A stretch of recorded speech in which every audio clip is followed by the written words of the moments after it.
Hi guys, it's me, Skylar Capri, and today we're talking about the all-new Bath & Body Works Apothecary line, which features two fragrances, Calming Curse and Essence of Magic. We're going to talk everything from pricing, packaging, and then the actual scent note and fragrance itself.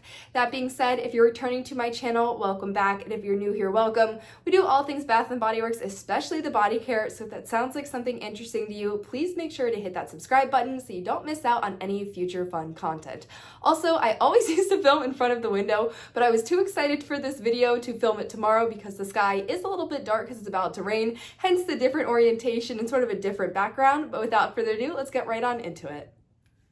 All right, you guys, I'm gonna sit on this side of the screen and put some images up right here, but really this whole Apothecary collection, a lot of people are saying this is just like a Halloween version of the aromatherapy line, so I'm not exactly sure if this is going to be just temporary for Halloween or they're going to really let this one go until maybe fall, Thanksgiving, or even Christmas. So not exactly sure how long this one is going to be around for, but the little banner, at least where it was in my store, said, "Discover your elixir for self-care."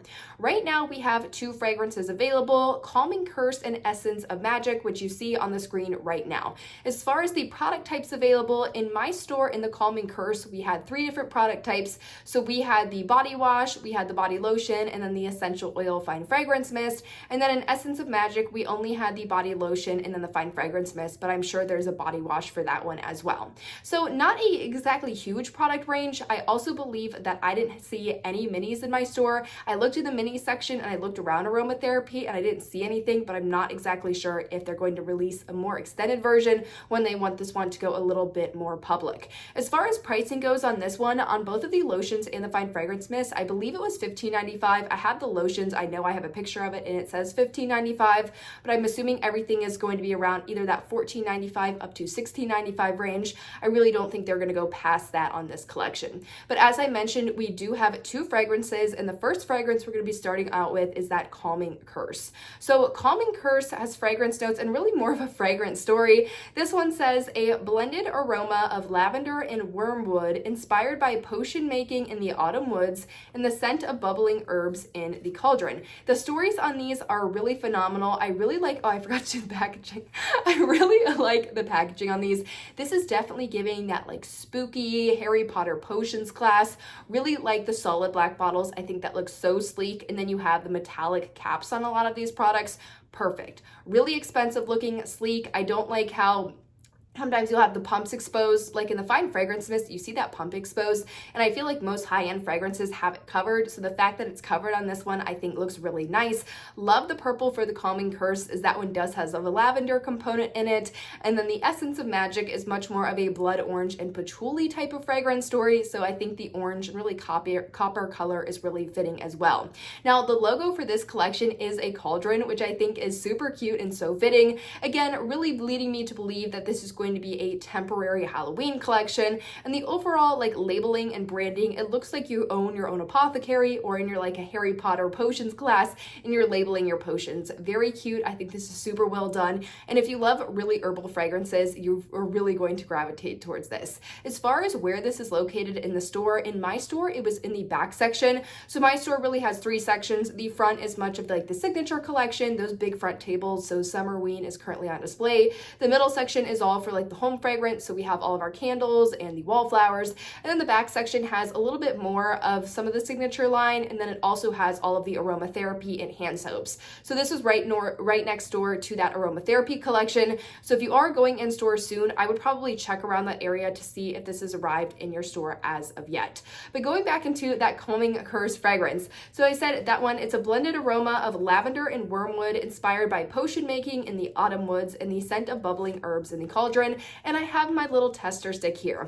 Now, the smell of this right in the bottle and the smell of this on the dry down is very different, okay? So right in the bottle, and as soon as you spray it, it is very overwhelming and very strong. I have never seen a fragrance with wormwood. I really had no idea what that was, but I'm very familiar with the lavender fragrance as a whole. We get a lot of lavender at Bath & Body Works.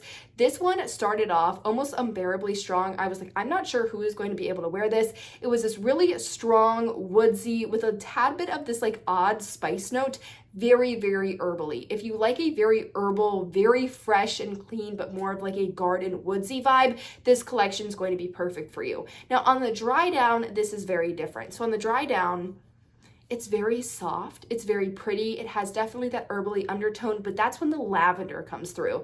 Off the bat, this one just smells sweet and light and airy, and then you have a slight spice in the background. It doesn't necessarily go overly floral. I would just say it's much more of this light kind of lavender vanilla with an herbally undertone. Not so much like woodsy or necessarily fresh and clean, not really as spicy as when you initially spray it. But yeah, the initial spray and the dry down on this are very, very different. So something to keep in mind if you're buying this in store. Don't spray it on you, smell it, and then be like, okay, not for me. I would definitely walk around the store, or honestly walk out around the store, maybe walk outside for a little bit and wait for the dry down, as I find it to be extremely different and the dry down to be much more pleasant.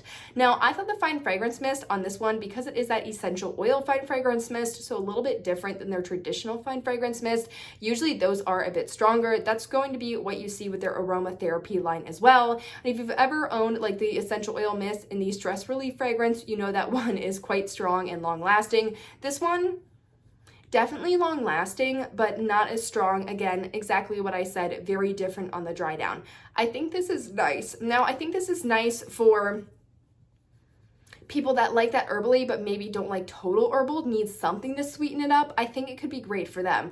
I wouldn't necessarily say if you really like gourmands, or if you really like citrus, or if you really like general floral fragrance, this is going to be for you. This is much more of a unique fragrance, which I feel like is going to be very hit or miss.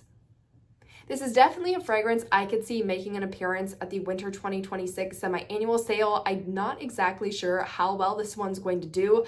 I hope it does okay, because I really like the story and the packaging design, but that fragrance just might be a little bit too out there for the mass majority of consumers. Now, the second fragrance we have is no other than Essence of Magic, which comes in this really pretty coppery orange packaging.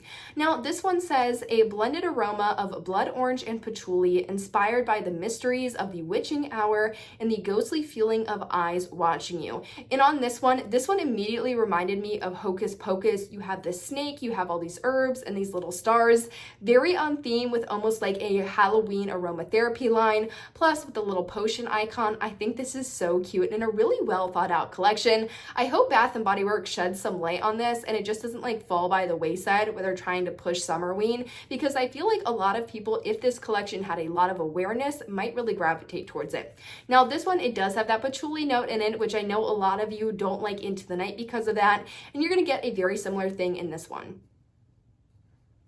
Again, much more pleasant on the dry down. The first spray of this, it almost like knocks you over. You're like, wow, that is really intense. So again, make sure you wear it on yourself, maybe walk outside, walk around the store before making your judgment on this one.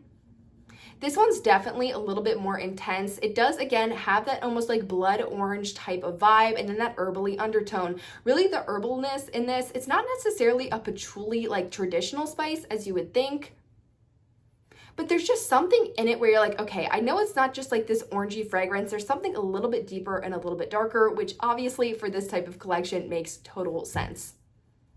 It's not that I don't like this one, but for me, this would be great in home fragrance. It's not something I would wear on myself. It's just too kind of slightly like woodsy and outdoorsy for me. So not something I'm going to want to wear in like a lotion, and definitely not a fine fragrance mist. But if you like those herbally kind of fresh garden woodsy fragrances, this could definitely be something that I would recommend checking out. Now, I'm not sure when they're going to be putting this collection online. I did look at the time of posting. I did look at the time of filming this video and it was not online. Nothing has really been seen about it. I've seen people doing whispers here and there, but I do have images that are all my own that have been now really on the screen throughout this video. But let me know, you guys, in the comments what you are thinking of this collection. I think it's odd, but in a fun way. Like, it's odd, but it's on theme. Do I think it's going to sell really well? I don't know. I feel like they haven't done a good job of really branding their aromatherapy and now this Apothecary collection. I feel like I saw so much of the Renewing Forest and Reviving Rain, or Reviving Rain and Renewing Forest, whatever the mashup was of that fragrance, and the Aromatherapy Love at my semi-annual sale. Like, there were bins full of it. So I really don't know if they're going to be marketing this one. I hope they do, because I feel like a lot of people would be intrigued by this. It's something different, really fitting for the fall and winter months, and some people really might like how unique these fragrances are, but it's hard to say. But you guys, that really wraps up this video. I hope you all enjoyed, found it helpful, and I will see you guys in my next one. Bye, guys.